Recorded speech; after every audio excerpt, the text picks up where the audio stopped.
டிவிக்கேனா சும்மா இல்லடா, வச்சு செய்வோம். அவங்க தலைவரே மேடையில் சொல்றாருல்ல, அந்த மாதிரி தான்.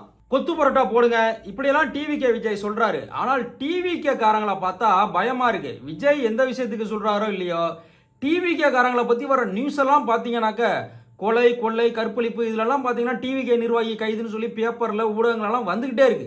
இன்றைக்கு அதன் உச்சபட்சமாக ஒரு மாவட்ட செயலாளரே ஒரு பெண் விஷயத்தில் மாட்டிருக்காரு. ராணிப்பேட்டை மேற்கு மாவட்ட செயலாளர் விஜய் மோகன் அப்படிங்கிறவர் மேல ஒரு பெண் வந்து ஆபாச வீடியோ எடுத்தது, பாலியல் தொல்லை, கொலை மிரட்டல் கொடுத்தது அப்படின்னு சொல்லி கம்ப்ளைண்ட் கொடுத்துருக்காங்க. இப்போ நம்ம அதை பற்றி பேச போகிறதில்ல. ஏன்னு சொன்னால் அது போலீஸார் விசாரணையில் இருக்குது, நீதிமன்றத்துக்கு போகணும், தீர்ப்பு வரணும். ஆனால் ஒரு மாவட்ட செயலாளர்னா யார், அவருடைய பணிகள் என்ன அப்படிங்கிறத பற்றி தான் நம்ம இப்போ பார்க்க போகிறோம். மாவட்ட செயலாளர் பதவி அப்படிங்கிறது ஒரு சாதாரண பதவி கிடையாது. பெரும்பாலும் இந்த ஸ்விங் ஓட்டர்ஸுக்கு பார்த்தோம்னு சொன்னால் கொஞ்சம் வெறுப்பில் தான் இருப்பாங்க. கட்சிக்காரங்க வந்து காரில் கொடி கட்டிட்டு போகிறது, மாநாடுகளுக்கு செல்லும் போது கொஞ்சம் டிராஃபிக் ஜாமை உருவாக்குறது, இதெல்லாம் பார்த்தீங்கன்னாக்கா இந்த ஸ்விங் ஓட்டர்ஸுக்கு ரொம்ப கோபம் வரும். அதே போல் மாவட்ட செயலாளர் அப்படின்னா அது ஏதோ பெரிய பதவி. இந்த சினிமாலெல்லாம் காமிக்கிறானுங்கல்ல, மாவட்ட செயலாளர் கட்சியில் வந்து ஒரு பெரிய பொறுப்பில் இருந்தால் ரவுடி மாதிரியே தான் காமிப்பானுங்க இந்த சினிமாவில். மக்களுக்கு அரசியல் தெரியாமல் ஆக்குறதே இந்த சினிமாக்காரங்க தான். ஒரு மாவட்ட செயலாளர்கிட்ட போய் உங்களுக்கு மாவட்ட செயலாளர் பதவி வேணுமா இல்லை எம்எல்ஏ எம்பி பதவி வேணுமான்னு கேட்டு பார்த்தா அவர் மாவட்ட செயலாளர் பதவியே போதும் அப்படின்னு சொல்லுவார். எம்எல்ஏ எம்பி பதவியை விட்டு கொடுத்துருவாங்க. ஏன்னு சொன்னால் அவ்வளவு பொறுப்பு மிக்க பதவி. ஒரு கட்சியில் எப்படி தலைவர் முக்கியமோ, அந்த பொதுக்குழு எப்படி முக்கியமோ, அதே போல் மாவட்ட செயலாளர்கள் மிக மிக முக்கியமான பதவி. இன்னும் சுருக்கமாக சொல்லணும்னு சொன்னால் ஒரு கட்சி தலைவருக்கு அடுத்த பதவி அப்படின்னா அது மாவட்ட செயலாளர் பதவி தான். ஒவ்வொரு கட்சியினரும் அவங்களுக்கு ஏற்றாறு போல 50 மாவட்டம் 100 மாவட்டம் அப்படி பிரித்து வச்சுக்குவாங்க. அவ்வளவு மாவட்ட செயலாளர்கள் இருப்பாங்க. ஏன் இருக்கிறாங்க அப்படின்னு சொன்னால் கட்சிக்கும் மக்களுக்கும் இடையில் இவங்க வந்து கிட்டத்தட்ட ஒரு பப்ளிக் ரிலேஷன் ஆஃபீஸர் மாதிரி. அவங்க இருக்கிற மாவட்டத்தில் என்னென்ன பிரச்சனைகள் இருக்குது, என்னென்ன குறைகள் இருக்குது, மக்களோட பொருளாதார வளர்ச்சிக்கு என்ன செய்யணும், மக்களோட சமூக அந்தஸ்து உயர என்ன செய்யணும், அன்றாட பிரச்சனைகள் என்ன, இதையெல்லாம் ஃபிங்கர் டிப்பில் வச்சுருக்கவங்க தான் மாவட்ட செயலாளர். இப்போ நம்ம பகுதியில் இருக்க சின்ன பிரச்சனைகள் என்னென்னு நமக்கு நல்லா தெரியும். அதுவே கொஞ்சம் பெரிய பிரச்சனை வச்சுக்கோங்களேன். இந்த இடத்துல பாலம் வரணும், இந்த இடத்துல ஆற்றுல இருந்து தண்ணி கொண்டு வரணும், இந்த இடத்துல குளம் வெட்டணும், ஏரி வெட்டணும், இந்த மாதிரி ஒட்டுமொத்த மாவட்டத்துக்கும் பயனளிக்கக்கூடிய திட்டங்கள் இருக்கு இல்லையா. இப்போ எடுத்துக்காட்டுக்கு சொல்லணும்னு சொன்னால் தலைவர் கலைஞர் வந்து ராமநாதபுரம் மாவட்டத்துக்கு காவேரி கூட்டு குடிநீர் திட்டத்தை கொண்டு வந்தார் இல்லையா. எல்லோருக்குமே தெரியும். ராமநாதபுரம் மாவட்ட மக்களுக்கு கண்டிப்பாக தெரியும் தலைவர் கலைஞர் கொண்டு வந்தார். தலைவர் கலைஞர் தானாக கொண்டு வந்திருப்பாரா? கிடையவே கிடையாது. அந்த ராமநாதபுரம் மாவட்ட செயலாளர் தலைவர் கலைஞர்கிட்ட போய் சொல்லியிருப்பாரு, எங்கள் ஊரில் இந்த மாதிரி தண்ணி பஞ்சம் இருந்துகிட்டே இருக்குது தலைவரே, இந்த காவேரி கூட்டு குடிநீர் திட்டத்தை நம்மளாச்சும் செயல்படுத்தி ஆகணும், எப்படியாச்சும் செயல்படுத்தி ஆகணும், செயல்படுத்துங்க அப்படின்னு சொல்லுவாங்க.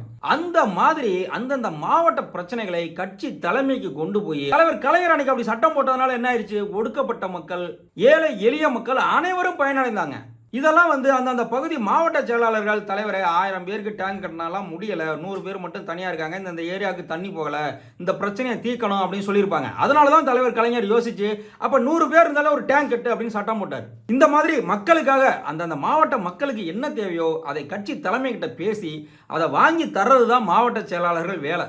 அது மட்டும் இல்லாமல் முக்கிய பணி என்னன்னு சொன்னால் கட்சி நிர்வாகிகளை வந்து மக்கள்கிட்ட வந்து நல்லா சேவை செய்ய பயிற்சி கொடுக்கறது, முக்கியமாக இந்த மாதிரி எந்த ஒரு பிரச்சனையும் வராமல் பார்த்துக்கிறது. கட்சி நிர்வாகிகள் ஒழுக்கமாக இருக்கிறதையும் இந்த மாவட்ட செயலாளர் தான் உறுதி செய்வாங்க. இப்போ உங்கள் ஏரியாவில் கவுன்சிலரு ஏதோ ஒரு கட்சி நிர்வாகி பிரச்சனை பண்ணுறாங்க அப்படின்னு சொன்னால் நீங்கள் நேராக மாவட்ட செயலாளர்கிட்ட போயிட்டீங்கன்னு சொன்னால் மாவட்ட செயலாளர் கூப்பிட்டு திட்டி பெண்டை நிமித்தி அல்லது அவங்கள வந்து கட்சியை விட்டு நீக்கி நடவடிக்கை எடுப்பாங்க. ஆனால் இன்னைக்கு இந்த ராணிப்பேட்டை மேற்கு மாவட்ட செயலாளர் என்ன பண்ணியிருக்காரு பாருங்க, விஜய் மோகன். அந்த பதவியோட மாண்பு தெரியாம கட்சியில் சேர்த்துக்கிறேன், கட்சியில் உனக்கு பதவி தரேன், அது தரேன், இது தரேன்னு சொல்லி இன்றைக்கு நிறைய பேர் ஸ்ரீ வைகுண்டத்தில் கூட பார்த்தோம் இல்லையா. ஸ்ரீ வைகுண்டத்தில் சொந்த கட்சி உறுப்பினர் அந்த பெண்ணையே என்ன பாடுபடுத்தினாங்க நம்ம பார்த்தோம் இல்லையா. அந்த மாதிரி தன்னுடைய பதவி என்ன, அதன் மாண்பு என்ன அப்படின்னு தெரியாமே இருக்காங்க. மாவட்ட செயலாளர் தான் கட்சியை வளர்க்கணும். அந்த மாவட்டத்தில் கட்சி சும்மா வளர்ந்துருமா? நம்ம கட்சியோட கொள்கை இது, நம்ம இதுக்காக போராடுறோம், ஒன்றிய அரசு கிட்ட இதுக்காக போராடுறோம், கோர்ட்ல இதுக்காக போராடுறோம் அப்படின்னு மாவட்ட செயலாளர் தான் கட்சி தொண்டர்கள் மூலமாக கொண்டு போய் சேர்க்கணும் கட்சியை மக்கள்கிட்ட. புதிய உறுப்பினர்கள்லாம் யார் சேர்ப்பா? மாவட்ட செயலாளர் தான் கட்சிக்கு புதிய உறுப்பினர்களை சேர்ப்பாங்க. தேர்தல் காலம் வந்துட்டா போதும், மாவட்ட செயலாளர்களுக்கு அவ்வளவு வேலை இருக்கும். அவங்க இருக்கிற மாவட்டத்தில் 5 எம்எல்ஏக்கள் போட்டி போடுறாங்கன்னு சொன்னா அந்த 5 எம்எல்ஏக்கள் கூட இவங்க பயணிக்கணும், அதற்கான அந்த பயண திட்டங்களை வகுத்து தரணும், அவங்களோட இணைந்து பிரச்சாரம் செய்யணும், அவ்வளவு வேலை இருக்கும். ஆனால் நம்ம மக்களுக்கு மாவட்ட செயலாளர் அப்படின்னா என்ன ஞாபகத்துக்கு வரும்னு சொன்னா, அந்த சினிமாக்காரனுங்க சினிமாவில் காமிக்கிறாங்க இல்ல, மாவட்ட செயலாளர்னா அப்படியே 100 காரில் வருவாரு, ரவுடிசம் பண்ணுவாரு, அதுதான் ஞாபகத்துக்கு வரும்.